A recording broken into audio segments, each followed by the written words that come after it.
Добрый день, мои дорогие друзья! Вы на канале «Астрология доступна каждому». Меня зовут Оксана Семенович, я автор, ведущий этого канала, я ведический астролог. И тема сегодняшнего видео – это прогноз на октябрь 2025 года для дев, для восходящих, солнечных дев, лунных дев. Если вы знаете свой восходящий знак, то смотрите тогда по восходящему знаку.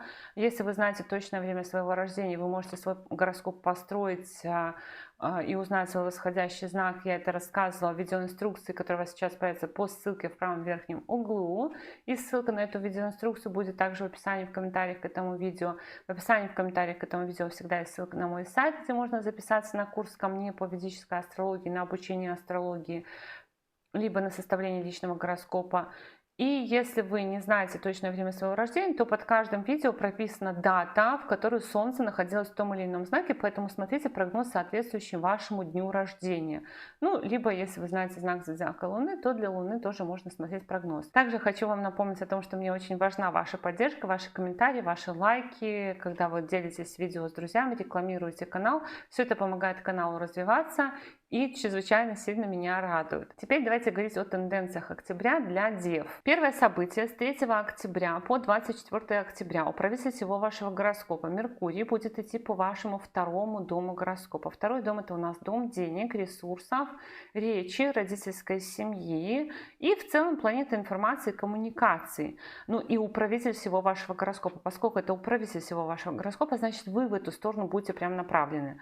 Деньги, родители, может быть, общение с родителями много, родительская семья, поддержание уровня ресурсов, уровня энергии, например, поиск каких-то витаминов, какие там витаминчики попить, чтобы энергию повысить.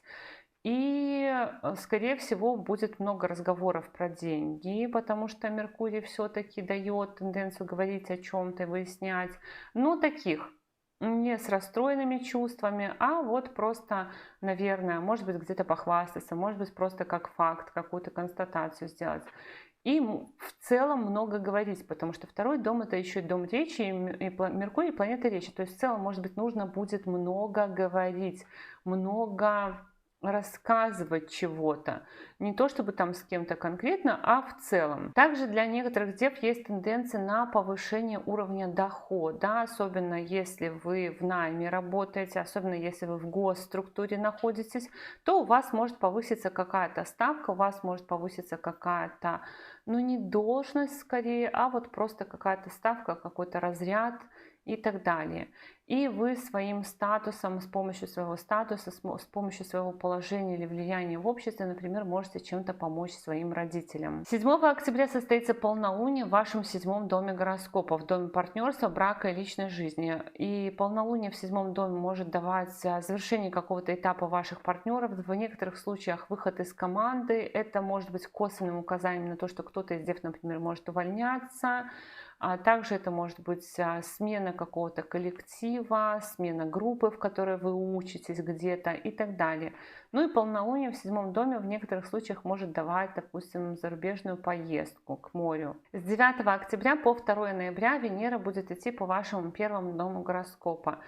И эта тенденция, конечно, такая. Венера — планета красоты, творчества, самовыражения, удовольствия. Первый дом — это дом нашей личности, дом, который отвечает за наше обаяние, привлекательность в том числе, за нашу подачу в обществе.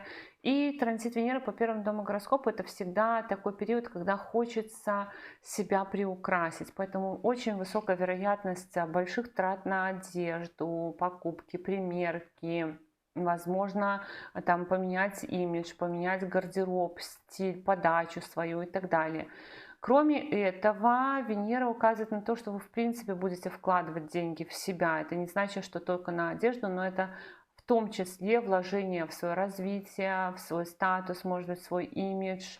И может быть еще какая-то удача. Хоть Венера и в падении, но все-таки она будет для себя в хорошем положении. У хозяйка 9 дома удачи будет идти по вашему первому дому гороскопа. В чем-то может быть удача. Для одиноких дев это период, когда вы можете познакомиться с кем-то, с кем-то начать общаться. Тут же у нас и полнолуние в 7-м доме гороскопа, то есть какие-то перемены в личной жизни Венера тоже дает тенденцию. У ваших партнеров может что-то поменяться по документам, по браку, личной жизни, и может быть какая-то еще, знаете, такая история. Кстати, что вы должны следить за вообще тем, что вы говорите, потому что Венера хозяйка 2-го дома речи. И может быть такое, что ваше неверно сказанное слово может очень сильно влиять на вашу репутацию, поэтому вы должны думать, кому и что вы говорите, и в целом, что вы говорите в общественных каких-то проявлениях. Ну вот из 17 октября по 16 ноября по вашему 2-му дому гороскопа пойдет Солнце. Солнце по 2-му дому гороскопа это 80, наверное, процентов вероятность, вот я как наблюдаю, это прием витаминов. Это прием витаминов, повышение уровня энергии, то есть вы уже там по Меркурию, скорее всего, что-то повыясняли, Солнце заходит, оно еще указывает на то, что что-то может вам приехать из-за границы, какие-то деньги к вам могут прийти. И прием витаминов в том числе может быть повышение уровня энергии. Зажигательные какие-то речи где-то говорить, произносить. Но помните, да, что вам нужно очень сильно отслеживать то, что вы говорите. Еще есть тенденция по Солнцу во 2-м доме гороскопа, что оно может прояснять какие-то вопросы, связанные с финансами, с вашими личными, с уровнем вашей энергии, с вашей родительской семьей. Вопросы, связанные с зубами, со зрением, со здоровьем лор-органов. И также транзит Солнца по 2-му дому гороскопа — это очень часто тоже, как я вижу, трата денег на то, что вы себе обычно не позволяете. У всех разный уровень, да, кто-то купит себе дорогой парфюм, кто-то купит себе дорогой телефон, кто-то купит себе компьютер, кто-то купит себе машину, квартиру, яхту, но это вот именно желание потратить деньги на что-то качественное, либо на что-то такое брендовое, статусное, что-то, что вас выделяет, что-то, что вас делает таким более заметным человеком и так далее. То есть будет такая тенденция, когда деньги ляжку жгут, много заработали, много потратили. Может быть такое, что приходят крупные суммы, и вы эти суммы сразу куда-то спускаете. Ну, что поделать, такие транзиты. К тому же, с 18 октября по 11 ноября, вообще даже не по 11 ноября, дольше, почти до конца года, будет в вашем 11 доме гороскопа Юпитер. Но до 11 ноября он будет в прямом движении. Я про транзит Юпитера по 11 дому гороскопа очень сильно постараюсь снять отдельное видео.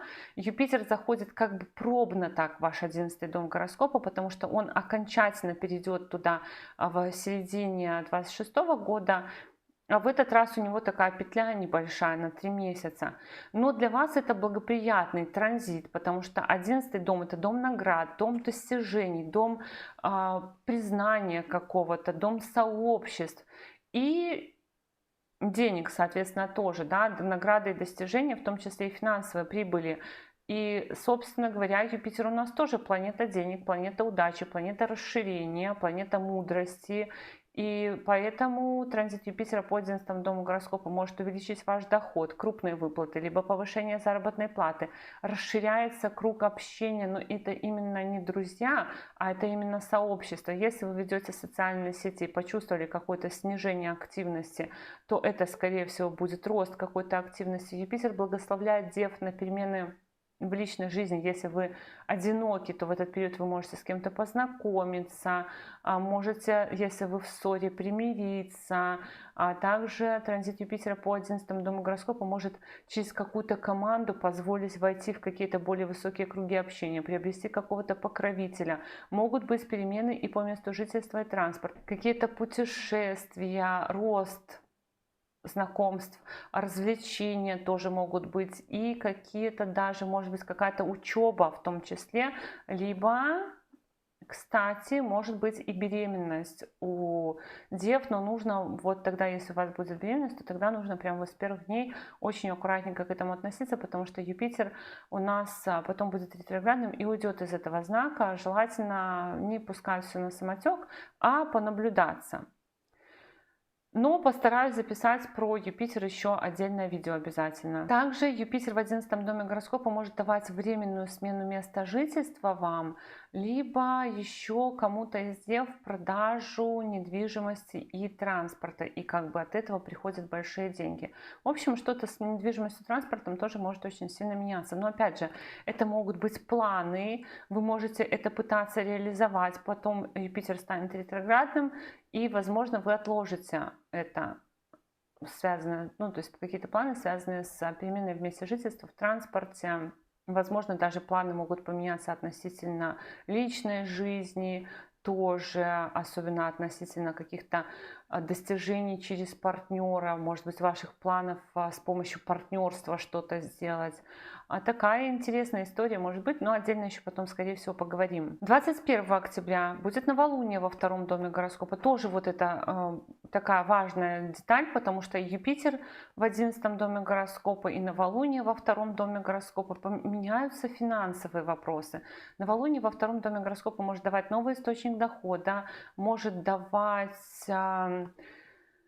перемены в родительской семье, расширение тоже семьи, изменения в семье, но в целом, конечно, тоже там по зубам, по питанию, могут быть режим питания, допустим, может меняться, но и изменение уровня дохода, может быть выплата какая-то, либо повышение заработной платы, либо новая работа. С учетом того, что еще и Юпитер в 11 дом гороскопа заходит, у вас как-то может улучшиться финансовая ситуация. С 24 октября по 23 ноября у правителя всего вашего гороскопа Меркурий зайдет в ваш третий дом гороскопа, и поскольку это главная для вас планета, значит вы направлены на то, чтобы налаживать какие-то контакты, общаться, встречаться с друзьями, с соседями, может быть, с какими-то людьми, возможно, заниматься вопросами оформления документов, регистрироваться в социальных сетях, вести социальные сети, много коротких поездок. То есть такая какая-то активная коммуникация, суета, обычно транзит Меркурия по третьему дому гороскопа. Если вы в найме, то у вас может быть переподписание контракта. Но помимо переподписания контракта, это может быть еще и оформление каких-то документов, дающих вам статус, паспорт, виза, вид на жительство, свидетельство о рождении, свидетельство о браке, все в таком духе.